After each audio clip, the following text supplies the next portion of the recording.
Oke, baik. Sebelum kita lanjutkan kita, sebelumnya kita akan memahami dulu kalimat-kalimat yang ada dalam ilmu nahu.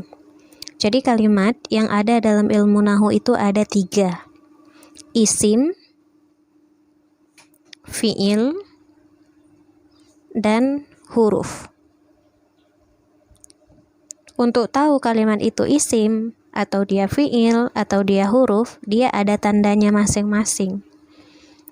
Yang pertama kita akan belajar tentang isim. Tanda kalimat itu jatuh sebagai isim, yang pertama ada alif lam. Contoh, az-zaidu. Dengan sebab ada alif lam pada kalimat az-zaidu, maka kalimat ini dinamakan dengan isim. Kenapa kita tahu dia adalah isim? Karena ada tandanya. Apa? Yaitu alif lam. Oke, saya harap mengerti ya. Contoh lain, qaumu, al-qaumu. Qaumu ini isim. Taunya dari mana? Karena ada alif lam. Jadi kalau nanti baca Al-Quran, kalau nanti baca kitab, kalimat tersebut ada alif lam, berarti kalimat itu adalah isim. Karena tanda isim dengan sebab ada alif lam. Oke. Yang kedua huruf jar. Sedangkan kita sama-sama tahu huruf jar di no yang pertama ada 19 huruf. Dari ba, min, ila, fi, an, wa, kasam hingga seterusnya itu adalah huruf jar. Jika salah satu huruf jar tersebut masuk di sebuah kalimat, berarti kalimat di depannya adalah isim. Contoh, bi zaidin, asalnya adalah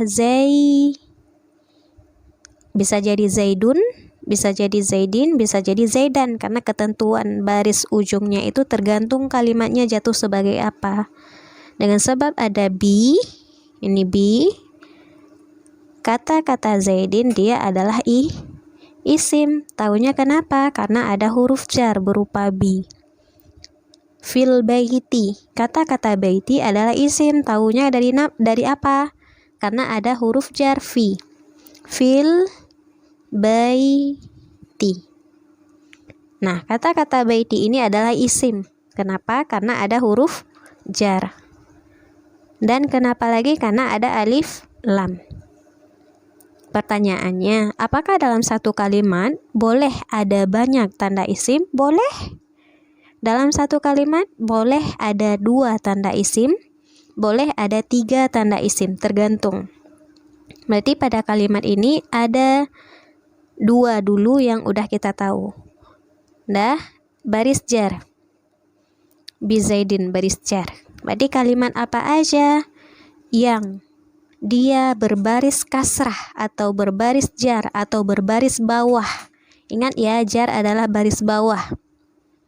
Berarti kalimat tersebut adalah isim. Contoh fil baiti ini lagi.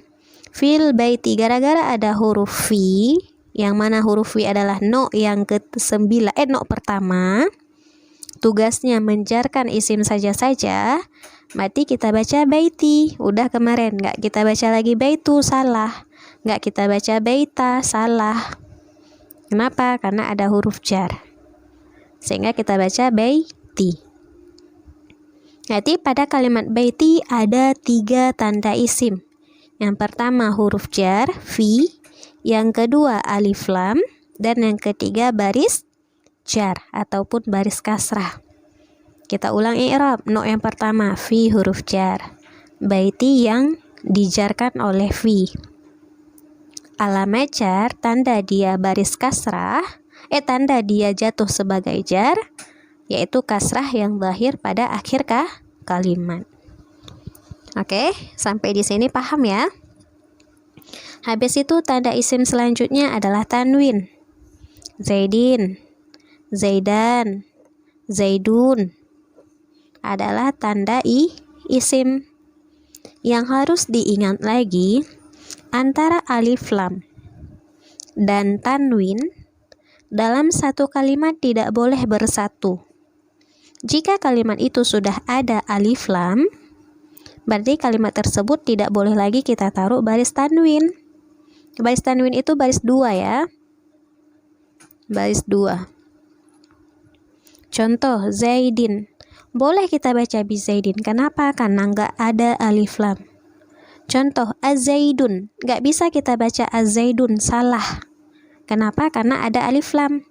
Kecuali kalau tidak ada alif lam. Contoh seperti ini. Bisa kita baca Zaidin baris 2. Contoh lagi, fil baiti. Nggak boleh kita baca fil baitin. Kenapa? Karena ada alif lam. Ngerti? Gitu juga. Bi zaidi. Kita baca tanpa tanwin. Nggak bisa. Kenapa? Karena nggak ada alif lam. Ingat lagi, kalimat yang tidak ada alif lam, berarti kalimat tersebut akhirnya harus kita taruh baris tanwin. Tanwinnya boleh tanwin kasrah, tanwin dhammah, ataupun tanwin fathah. Oke, berarti alif lam sama tanwin ini dia min plus. Plus min. Kalimat yang udah plus nggak bisa dia min. Kalimat yang udah min nggak bisa dia plus. Ngerti ya? Oke. Yang selanjutnya adalah fi'il. Tanda-tanda fi'il ada ini.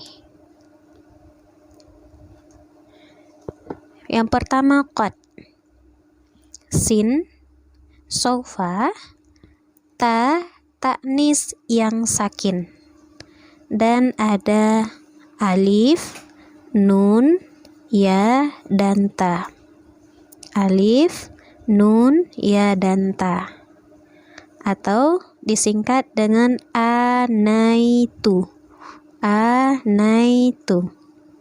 Ini adalah tanda-tanda kalimat tersebut jatuh sebagai fi'il. Oke. Yang pertama qad. Qad ini contohnya. Qad yakumu. Asal-asal yakumu adalah qoma. Yakumu. Ini untuk bisa tasrif atau tanda fi'il atau mengenal kalimat fi'il, kita harus membiasakan pandai-pandai membuka tasrif. Fi'il itu pekerjaan ya. Fi'il itu pekerjaan. Berarti kalimat yang artinya bisa kita artikan sebagai sebuah pekerjaan, berarti kalimat itu adalah fi'il. Contoh, yaqama, berdiri. Yaqumu juga berdiri, tapi beda antara qama fi'il madhi sama yaqumu fi'il mudhari. Ini kita nggak bahas dulu. Kita bahas tanda dulu. Habis itu sin. Kalimat yang ada sin pada permulaan, yang kalau kita taruh makna selagi, berarti kalimat di depannya adalah fi'il. Fi'il itu saya ingatkan lagi adalah pekerjaan, sebuah pekerjaan. Seterusnya yaitu saufa. Saufa ini juga bermakna selagi. Beda penggunaan sin sama saufa, nanti kita akan belajar. Ya. Ini sekarang ingat dulu tandanya. Perbedaan penggunaan sin dan penggunaan saufa nanti kita akan pelajari di pembahasan selanjutnya. Berarti kalimat yang sebelumnya ada kata-kata saufa, berarti kalimat di depannya adalah fi'il. Kemudian ta taknis yang sakin, ta taknis yang sakin. Kalau dibilang taknis berarti penggunaannya adalah perempuan. Penggunaannya mengandung dhamir perempuan yang kembali maknanya kepada perempuan. Ketika dibilang sakin berarti dia adalah sukun. Mati kalimat itu, sukun. Contoh qomat. Nah, ini dia ta taknis yang sakin. Ketika dibilang taknis berarti penggunaan ta ini menandai bahwa dhamir yang dikandung adalah hiya. Hiya ini kembali kepada perempuan. Ketika dibilang sakin berarti akhirnya adalah sukun. Oke, sampai di sini paham? Oke. Kemudian anaitu. Alif nun ya. Kalau alif berarti akumu. Ini. Nakumu. Nih. Yakumu. Dan takumu. Kalau kalian sudah menghafal tasrif, itu semua adalah fi'il. Kita tahu itu fi'il, tapi nanti kita pelajari itu semua. Sekarang yang harus kita pahami yang bahwa kalimat yang ada qad, sin, sofa, ta ta'nis yang sakin, anaya dan ta, kalimat tersebut adalah fi'il. Ingat, fi'il adalah pekerjaan. Dalam satu kalimat boleh ada 2 tanda fi'il. Contoh, qad yakumu. Ada qad, ada ya. Sayakumu, ada sin, ada ya. Saufa yakumu, ada saufa, ada ya. Sama seperti isim tadi, dalam satu isim boleh bersatu 3 tanda. Oke, sampai di sini paham? Saya harap paham ya. Dan yang terakhir adalah huruf. Nah, huruf itu apa? Huruf itu adalah sesuatu yang padanya tidak ada tanda fi'il, tidak ada tanda isim. Kita bawa ke contoh. Huruf bi, fi, min.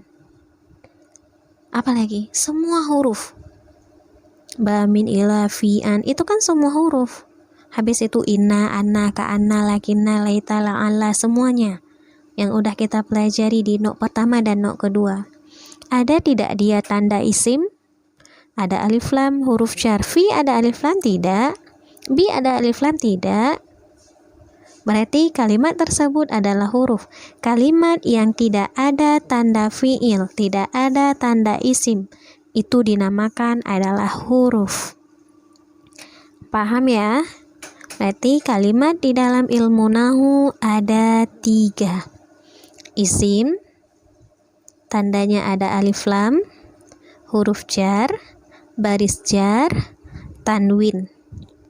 Oh iya, lupa saya bilang. Mungkin kalian pernah dengar isnad ilih. Saya tidak bahas tentang pembahasan isnad ilih karena nanti dia pembahasannya di kitab Mata Mimah. Kitab Mata Mimah ini udah gede sedikit untuk kita pemula, sehingga saya tidak membahas di sini. Jika antuna pengen tahu, berarti bersabarlah sampai ke pembahasan selanjutnya ya, yang menurut saya nanti sudah pantas untuk dijelaskan tentang isnad ilih ini sebagai tanda daripada isim. Oke.